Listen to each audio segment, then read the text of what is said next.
This is a case study about poverty and development in Venezuela.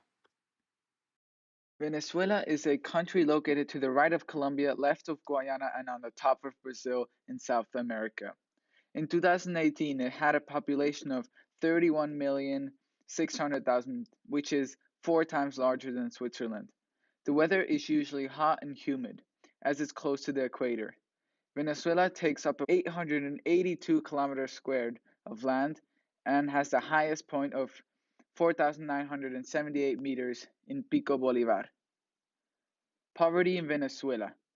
According to The Guardian, Venezuela has 90% of its people living in poverty. That is roughly 28 million people living in poverty. That's the population of Madagascar. And 19.7% are living in extreme poverty, meaning they are earning less than $1.90 a day. So let's go back in time to the 1950s. In the 1950s, Venezuela used to be the fourth wealthiest nation. To give a comparison, Norway, Ireland, and Switzerland are all below fourth place today. In 1922, oil was discovered in Venezuela. Therefore, their economy grew. From 1960 to 1980, Venezuela made huge progress with public healthcare systems, transportation, education, and food. Then in 1989, the oil prices collapsed from one barrel being $122 to $24 due to a surplus amount of oil. This caused inflation levels to rise to 84% in 1989. President Andres Perez made the markets of Venezuela freer.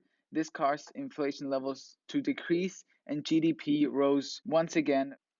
In 1999, Hugo Chavez got elected as president. For 1 year, the oil prices went up, but then in 2001 went back down again. Then the prices started to go up to their highest ever in 2008 at $161 a barrel. In 2009, they collapsed again to only $49 a barrel. Oil prices today are still very high, which is bad for the people living in Venezuela because everyday resources like petrol and gas are very expensive.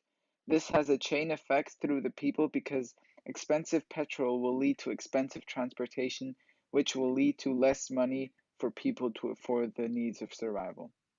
Today, The Economist has marked Venezuela as the world's worst managed economy, with an inflation rate of 2 million%. Lack of money causes worse healthcare systems, transportation, education, and food. Due to this, about 10% of the people have fled the country. However, oil is not the only reason why Venezuela is in an economic crisis. Almost 80% of Venezuela's electricity comes from hydroelectric power. This turns into a problem when water turns into a scarce resource.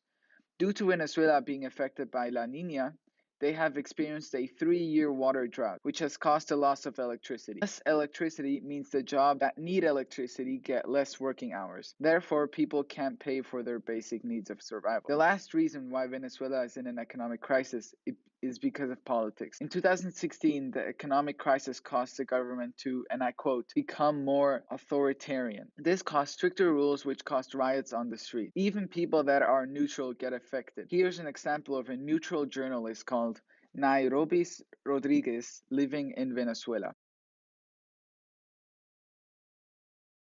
January 5th. There are many protests every day from people that used to be for the government, who are now against it and asking organizations like CLAP to deliver and bring food. The people are dying due to starvation as they can't afford even a kilo of rice. Rice is imported from Brazil, Trinidad, and Tobago. This makes the rice more expensive to a price of 220,000 bolivares, which is equivalent to $4.4. This is 56% of a monthly wage, which is currently $7.85. January 15th. I could not find toilet paper for 6 days, going to 5 different shops. Then the next Monday, my sister called saying that she is at the front of the line. We were able to buy 4 rolls of paper, which is equivalent to about $3.4. That day, I paid the equivalent of more than 86% of the monthly minimum wage in Venezuela. January 22nd. Since 2016, the public transportation system has collapsed and fewer buses are able to provide transport. The only way to get my 11-year-old son to school is by riding on the back of a pickup truck. February 6th. Today I was covering a news story in Cariaco and decided to look into a series of lootings and robberies. I went to interview a lady on this road, and then a man approached us, pointing at his gun and told me to get out. February 23rd. Since 2016, medicine has also started to disappear from shelves. My son has severe allergies and needs a constant supply of antihistamines. In 2017, my sister suffered from an infection of the central nervous system and was near death because of lack of antibiotics. We were able to get the money through a fundraiser and social media, which then saved my sister's life. As you can see, currently living in Venezuela is very hard. If you lived in Venezuela instead of Switzerland, you would be 76.6 times more likely to be murdered. You would die 8 years sooner. You would be 2 times more likely to be unemployed. You would be 5 times more likely to die in infancy. You would make 75% less money. You would be 97% more likely to be in prison. You would use 60% less electricity. You would be 50% more likely to have AIDS, and finally, have 85% more babies. Living in such hard conditions is why the people of Venezuela can't escape the poverty cycle. If 90% of the population is born into poverty and can't get out because there are not enough resources for everyone, then they have to find another solution, like escaping the country, which is what 10% of the population has done. However, migration is not always easy. Paying for transportation, as we saw from the journalist, is very hard. If more people had the money to escape, they would. Development in Venezuela.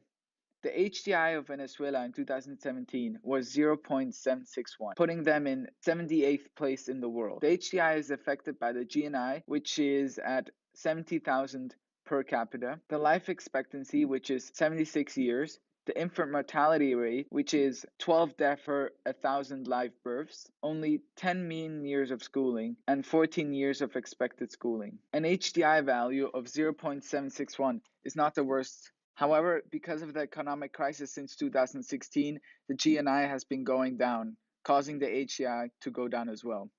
And Venezuela is being affected by this, as we saw from the journalist. The UN has created the SDGs as goals that should be reached by 2030. According to the SDG Knowledge Hub, Venezuela was one of the first countries to act on the SDGs.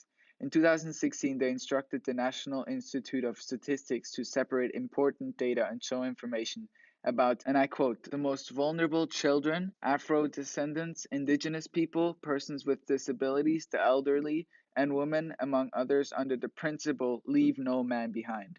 In addition, the government wants to make sure that they have the support of the society and the private sector to approach the 2030 goals, both a bottom up and a top down way. The GNI of Venezuela used to be going up basically with the oil prices. However, since 2013, it has been going down due to the three reasons we discussed before.